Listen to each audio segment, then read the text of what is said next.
You're watching the Battered Fans Network. It's done. The decision is finally done, and I am utterly shocked. LeBron decides to go to Philly. I honestly didn't think Philadelphia had a chance in hell. I thought it was Miami or Cleveland, maybe somehow the Warriors because of the whole Steph storyline, because it's still close to home where his family is in LA. Philadelphia did not expect this at all.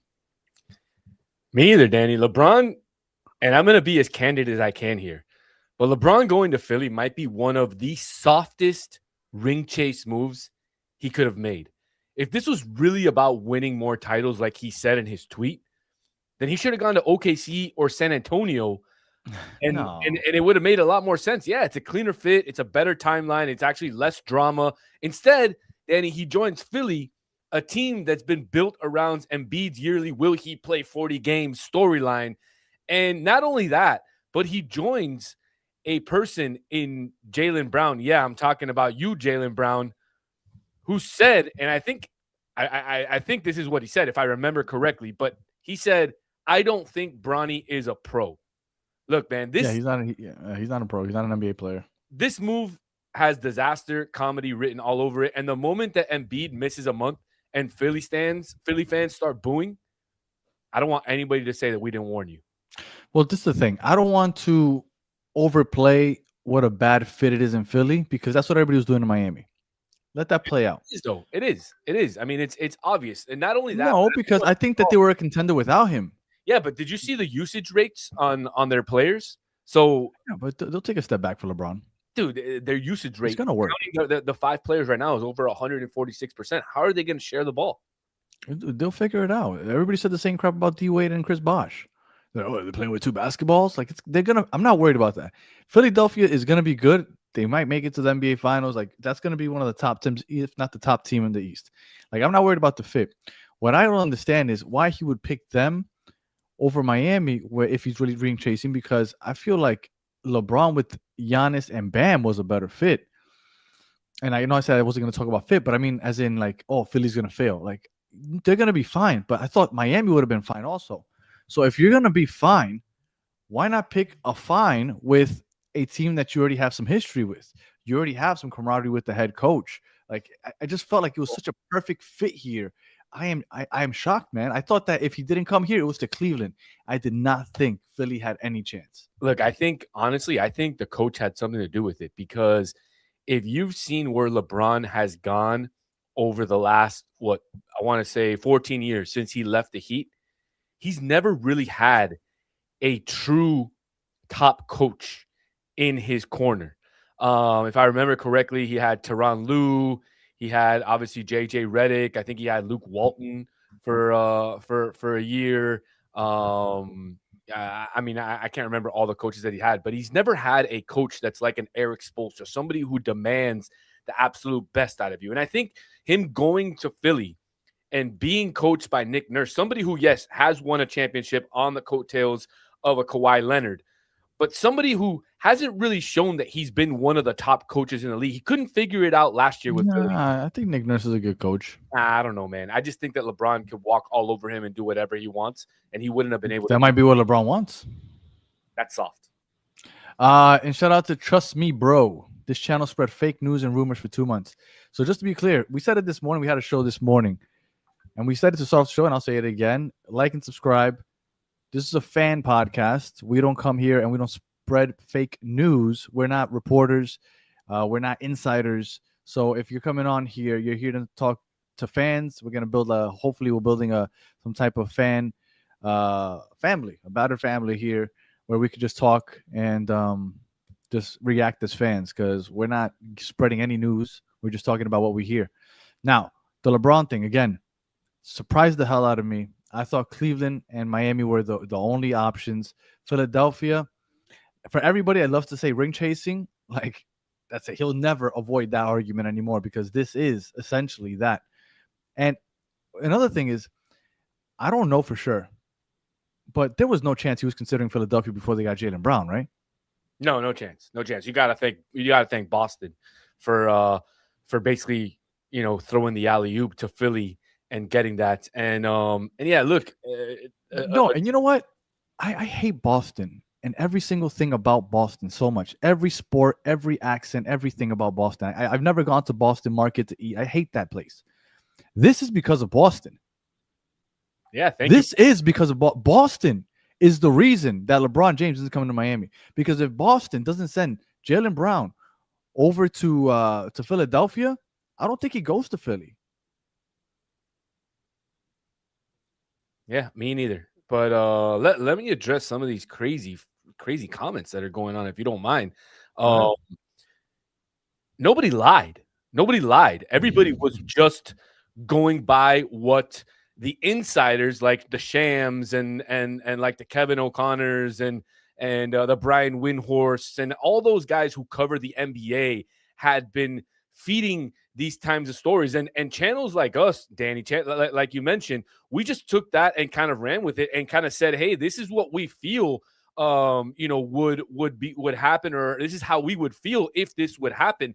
Nobody, not me nor you, ever said that I can remember, hey, LeBron is coming here and I'm willing to sign my name on the dotted line for it. So I mean, look, yes, there has been a lot of hype, but the hype has been all over the United States on this over the last 3 weeks. Obviously, at first it was Golden State was hot, then it was Cleveland, then obviously with the fake or with the YouTube incident that happened earlier this week, it went to Miami. So I mean, if you're just gonna come on here to complain about that we hyped or whatever, I mean, it's just not for you, right? Yeah. I mean, am I wrong here? Well, no, but I will tell you that I did mention it on here that the more the odds, the Heat were the highest favored, and all of a sudden the national media started coming around. I started thinking to myself, oh, like I don't want that. I like that made me feel worse about the chances once I saw everybody getting behind it. And I don't know why, man. I'm just battered, I guess, because the more I saw that people were saying, oh, it could happen to Miami, it's probably going to be Miami. Miami's the favorite. I was like, oh, I don't feel good about this anymore. The more I heard it, the more I thought this isn't happening. Oh, there you go. I'm battered. Well, let's talk about Danny, what we can do going forward now that LeBron has made his decision, and the first domino of all the rest that could be available here over the next month and a half or two before the season starts. The first one has fallen. That was LeBron. So now everybody's kind of wondering what the hell is going to happen going forward. What is going on with the Heat? Well, let me give you the kind of the current situation that the Heat are in. The current situation is the Heat have 12 players on standard contracts, and we can add 3 more players. We're currently operating under a $209 million hard cap. So there is no blank check situation here. We can't just give whatever we want. $6 million. Correct. So they can give one player around $7 million from the remaining mid-level exception that we have, and then they can give another player the veteran minimum, which is around $3.9 million. And then they can either wait to add a 15th player later in the season, or they can fill all 3 spots with smaller deals. Now, we're not going whale hunting anymore. The whale was Giannis. Giannis. We agree with that. Now it's just about finding the right role players who don't break the spacing between what Spo is going to do with Bam and Giannis. Does the LeBron thing just bring you down a little bit as far as the hype that you had coming? Because it did for me. No. I don't know why I convinced myself that it was going to be LeBron, Giannis, and Bam. And this I did take a hit today because I was really looking forward to seeing that trio. And now I'm thinking, like, so who are we going to get to fill that spot? I think we have our starting 5. Our starting 5 is locked in, I think, at the moment. I think that whatever we pick up now, whether it be DeMar DeRozan, if Klay Thompson gets a buyout, I think whoever we get now is going to be a backup or a bench player. And I think our starting 5 is now solidified now that LeBron isn't coming. It could be, but it also depends on who becomes available, Danny. You know, we still have a few months until the season starts. Obviously, like we mentioned this morning, the Zoe trade didn't happen until just, days before the season started back in the early 90s. So, look, I know Pat Riley and Andy Ellisberg and Nick Harrison are going to be working the phones and trying to figure out how to surround Bam and Giannis with the best possible players. But we have fantastic players now, and there are certain players available that are on the market, like a DeMar DeRozan, like a Klay Thompson, who could become available. Bradley Beal, Buddy Hield, D'Angelo Russell, Kentavio Caldwell-Pope, who is being rumored to be bought out. I know not one of my favorites, but we got to throw the name out there, Russell Westbrook. Gabe Ugh. Vincent. Look, Seth Curry. There are guys, Bruce Brown, somebody who you've mentioned many times. There are guys out there. I can give you my ranking. I can give you the reason why I have him ranked a certain way. But to me, I'm not let down at all about this. If LeBron didn't want to be here, that's on him. And you know how I am. I cheer Yeah, for the guys that are on my of team. course. So if LeBron isn't going to be here, you know I'm going to boo the hell out of him when he comes down here with Philly. I really hope it's on opening night. I really do. No, I think it's gonna be Philly in Madison Square Garden, 100%. They're gonna milk the hell out of that because Philly and New York already, Philly, New York, and Boston. Those three cities are always going at each other in sports. They're gonna milk the hell out of that rivalry now. Watch. Um, I was gonna tell you something, but then I lost my train of thought. Um, well, we'll come on here and we'll talk about I guess players that we think that they should go after now moving forward, maybe tomorrow. What I will tell you is that before the Braun thing started with LA and we had just gotten Giannis, or it sounded like we were going to get Giannis, everybody was really excited. I still think we have the best front court in the league. I do think that we need a traditional center at some point. I don't want to hear Precious Achua again, but I do think we need a traditional big man behind them.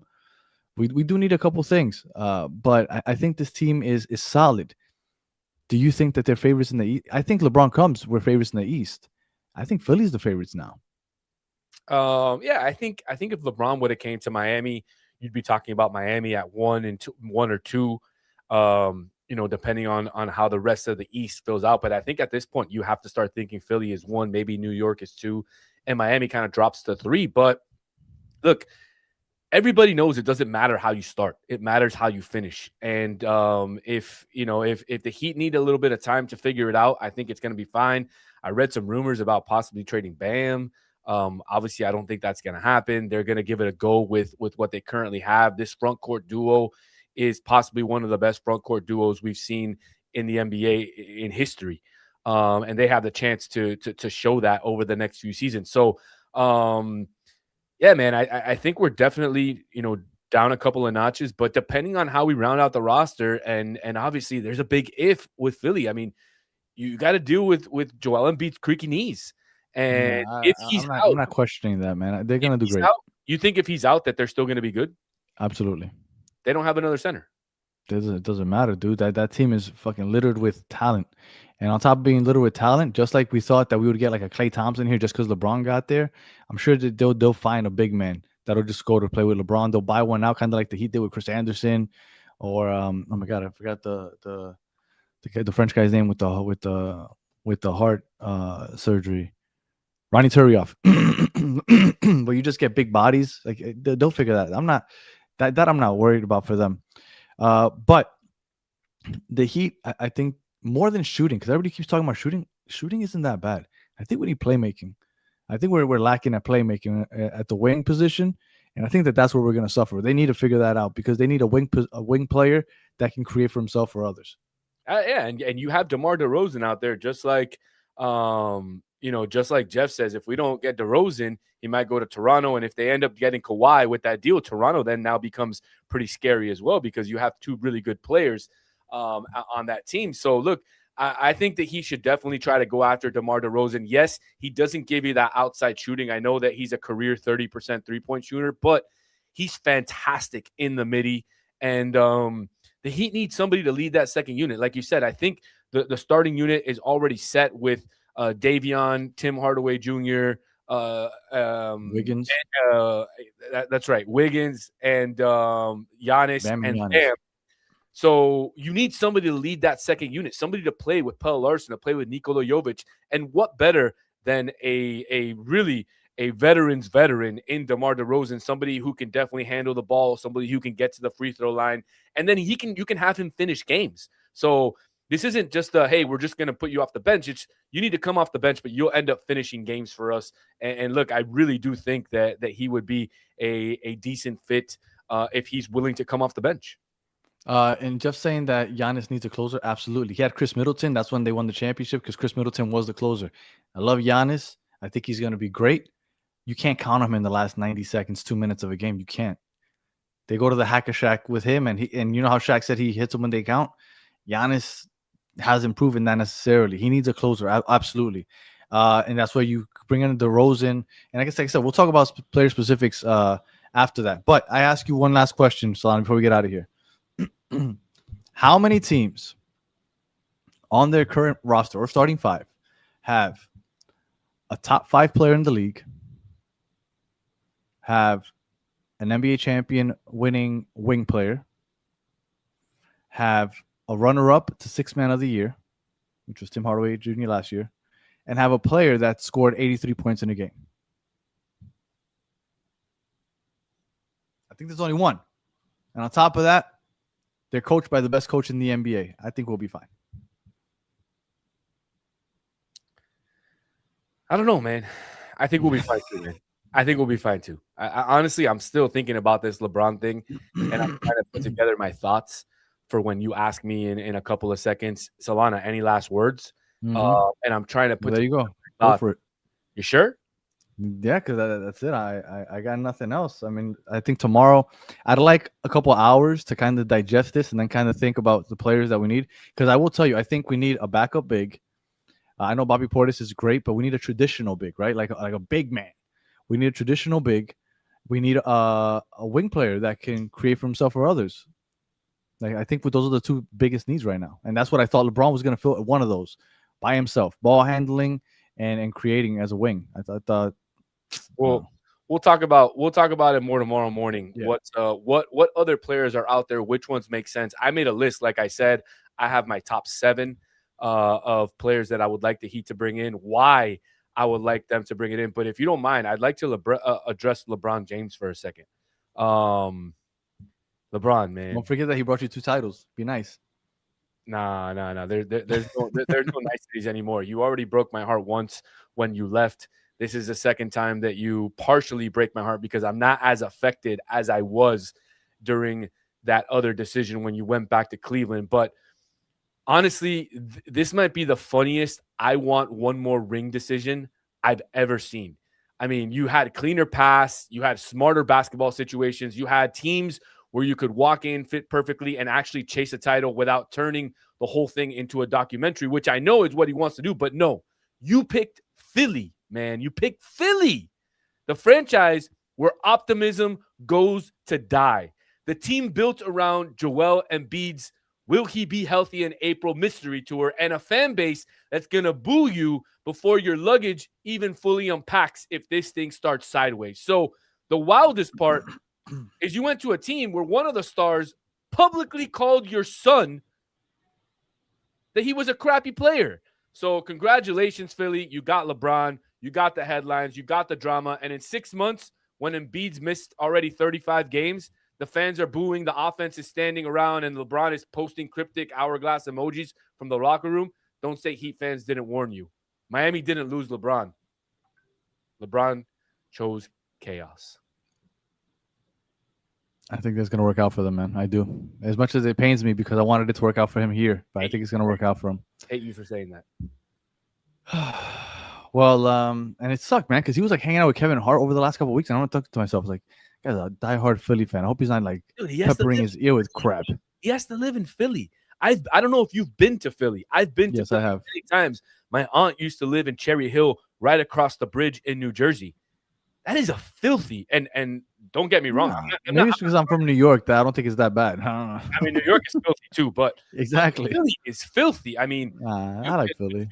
To choose that as your last city in the NBA. I mean, what the trust? Are we finally starting to trust the process? Is this all part of the process? You know, it's funny you'd say that because that's one thing that I did think was weird when he's like, oh, because I think it was during one of those live podcasts. He's like, I want to go to a culture. Like, what? You want to go to what culture does Philadelphia have? None. They have zero culture. Zero. The closest thing they got to culture was Allen Iverson carrying the team by himself and then getting into fights with Larry Brown. And then that's it. That 2001 season was it for them. Look, two good things have ever come out of Philly, Danny. Rocky and Krabby Fries. Not even cheesesteaks because they make them with Cheese Whiz. I love it with the Whiz, man. I think it's the best with the Whiz. No, absolutely not. Hell yeah. A Philly cheesesteak needs to have the whiz. It's the best way to have a Philly cheesesteak. No way, man. No Yeah, way. man. I don't know. I like it with the whiz. LeBron Well, do you think LeBron very disappointed, huh? got drugged? No. You know, my wife has a theory. She said that she doesn't think that his wife wanted him to come back here. I mean, he had a really fun life. I Look, know. he was I down. know. I've heard. So but he's 40 some odd years old. Maybe he's matured out of that. But No, but you're right. I've been out in Philly at the Philly nightlife. Not a lot of good things to look at, man. Dude, nothing's gonna compare to Miami. So that's my wife's theory. My wife's theory is like, you thought his wife was gonna let him come back to Miami after having to live through that for 4 years? No chance. And she's been saying that for a couple weeks now, but I kind of just brushed it off. And not today. She wanted to remind me. She's like, there was no chance his wife was gonna let him come back to Miami for another year or two. Well, that's better than what I did to my brother. I called my brother. He had no idea. And I tried to change the topic of conversation. And he's like, Danny, you just told me that LeBron signed with Philly. I can't talk about anything right now. So, dude, it's rough. And yeah, because personal time. My son finally got into basketball. He was really into Tyler Hero. Obviously, Tyler Hero's no longer here. I'm trying to get him to Giannis, but he likes jump shooting. I'm like, well, I could get him into LeBron. So I was like, really like, hopefully LeBron comes because. And then for those that don't know, I have there's the batteredfans.com where we sell shirts. We sell shirts. I was ready, man. I was ready for LeBron. We had a couple, like, dude, we almost had Messi and LeBron. The two goals at the same time. We had a couple shirts ready to go. I was just waiting for the decision to be official so I could drop the shirts. Just replace LeBron with Giannis and drop the shirts. YOLO, we still have two GOATs. Nah, it's not the same, dude. It's not the same. Yeah, you got a Greek one and an Argentine one. You don't need the American one. So go ahead, battlefans.com. You can get your Giannis. We got Giannis stuff on the site, but man, I was really hoping for the LeBron thing. Anyway, man, disappointing end to the week, but you know what? I'm glad it's over. Because we needed to get this over with so we could kind of look forward. I still think that we have a great duo in Bam and Giannis. I think Giannis was playing really good ball last season before he went down with the injury and they shut him down. I think we're going to have a determined Giannis coming into this season, and I'm looking forward to it. We have to hope that we can fill in the roster. We still have some moves to go, but we'll talk about those more tomorrow. You gave your final words, so I guess we'll close it out here. If you're listening on audio, appreciate you listening to the end. Please leave us 5 stars and a comment. If you're watching on YouTube, like and subscribe if you haven't already. And like I said, we'll be back tomorrow to take a deep dive into maybe players that we should be looking into and how they fit. Or maybe we'll hear some news later today, and maybe Pat's going to go in and start cooking and start signing some players today. Who knows? But regardless, we'll be back tomorrow. So until the next one, have a good one.